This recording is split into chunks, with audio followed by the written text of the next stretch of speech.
Dhaka metropolitan police কমিশনারের পক্ষে একজন যুগ্ম পুলিশ কমিশনার গত 9 এপ্রিল একটা অফিস আদেশ জারি করে ঢাকা মহানগর এলাকায় সকল থানার ভারপ্রাপ্ত কর্মকর্তাদেরকে এই মর্মে নির্দেশ দিয়েছেন যে জুলাই এবং আগস্টে বাংলাদেশের সংগঠিত যে সমস্ত নারকীয় ঘটনা ঘটেছে এবং সেই পরিপ্রেক্ষিতে যে সমস্ত মামলাগুলো হয়েছে এবং সেই মামলাগুলো বৈষম্য বিরোধী আন্দোলনের সময় সংগঠিত মামলায় এজাহার নামীয় কোনো আসামি অথবা তদন্তে প্রাপ্ত কোনো আসামিকে গ্রেপ্তারের আগে তার সমস্ত তথ্য প্রমাণ ভিডিও অডিও সমস্ত কিছু দিয়ে ঊর্ধ্বতন কর্তৃপক্ষের অনুমতি সাপেক্ষে তাদেরকে গ্রেপ্তার করতে বলা হয়েছে।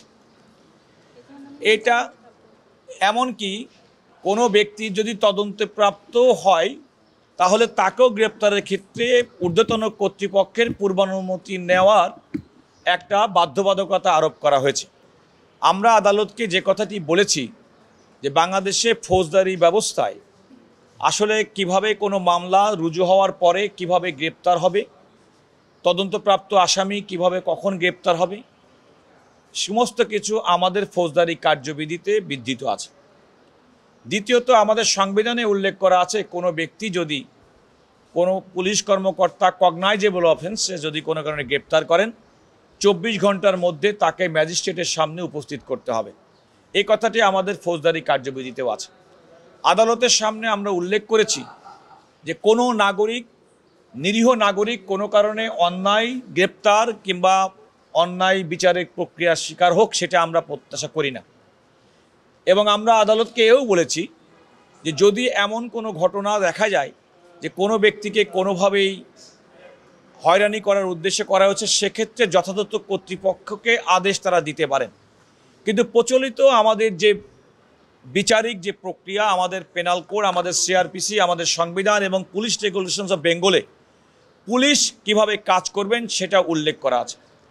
এই অফিস আদেশটি পুলিশের এই স্বাধীন কাজ করার ক্ষেত্রে একটা প্রতিবন্ধকতা সৃষ্টি করবে এবং সেই প্রতিবন্ধকতা সৃষ্টি করার কারণে সমাজে আইনশৃঙ্খলা পরিস্থিতির অবনতি হতে পারে।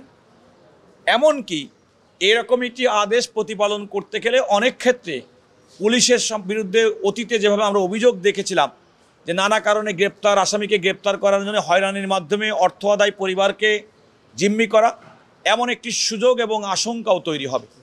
সবচেয়ে বড় কথা যে ফৌজদারি অপরাধে অভিযুক্ত ব্যক্তিরা আইনের আশ্রয় আসবেন, এটাই হচ্ছে আইনের শাশ্বত নিয়ম। তাদেরকে এক ধরনের বিশেষ সুবিধা প্রদান করা হয়েছে প্রচলিত ফৌজদারি ব্যবস্থা এবং ফৌজদারি আইনের বাইরে গিয়ে।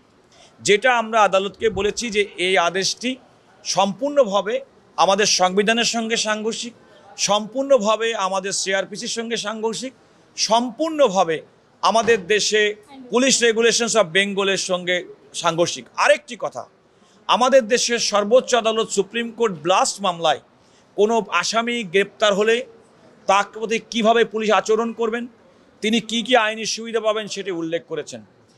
নিরপরাধ নাগরিককে গ্রেপ্তার না করার জন্যে ওই আইনের মধ্যে প্রক্রিয়া এবং ওই রায়ের মধ্যে পূর্ণাঙ্গ প্রক্রিয়া আছে।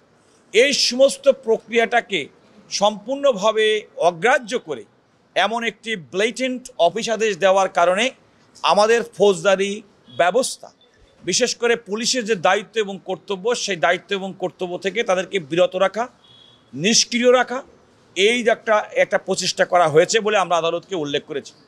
আদালত আমাদের এই প্রাথমিক বক্তব্যে সন্তুষ্ট হয়ে এই মর্মে সরকারের প্রতি, অর্থাৎ সরকারের স্বরাষ্ট্র সচিব, সরকারের পক্ষে police commissioner, Dhaka metropolitan police commissioner, পুলিশের গোয়েন্দা বিভাগ এবং সমস্ত পুলিশের নিয়ন্ত্রণকারী সংস্থা তাদের প্রতি এই মর্মে রুল ইস্যু করেছেন কেন 9 এপ্রিল তারিখের এই আদেশটি আপনাদের ক্ষমতা বহির্ভূত এবং এর কোনো আইনগত ক্ষমতা নেই মর্মে ঘোষণা করা হবে না।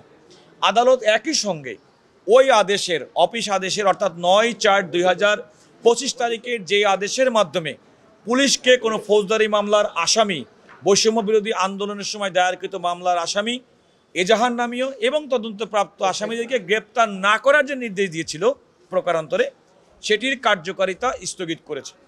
এই আদেশের ফলে পুলিশ অত্যন্ত স্বাধীনভাবে তারা এখন তাদের দায়িত্ব পালন করতে পারবে।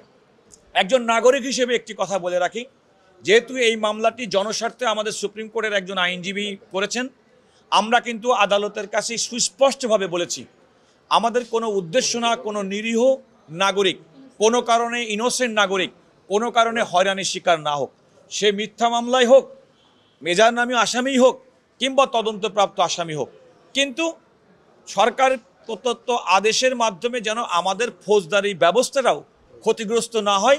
আইনজীবী হিসেবে, দেশের সচেতন মানুষ হিসেবে সেটিও আমাদের রক্ষা করতে হবে। কারণ সমাজে আইন শৃঙ্খলা রক্ষা করা, মানুষের ন্যায় বিচার সুনিশ্চিত করা, জুলাই আগস্টে গণহত্যা যারা চালিয়েছেন, যারা হত্যাকাণ্ডের সঙ্গে, তাদেরকে আইনের বিচারের মুখোমুখি করা আইনি প্রক্রিয়ার মাধ্যমে, সেটাও কিন্তু আমাদের ন্যায় বিচার আইনের শাসনের অন্যতম একটা অনুষঙ্গ। সেই বিষয়টি আমরা আদালতের কাছে বলেছি। আদালত সাংবিধানিক আদালত, আমাদের বক্তব্যের প্রাথমিক সত্যতা কিংবা যুক্তিযুক্ততা প্রমাণ পেয়ে ওনারা রুল ইস্যু করেছেন এবং অন্তর্বর্তীকালীন আদেশ দিয়ে এই আদেশটি 3 মাসের জন্য স্থগিত করেছেন।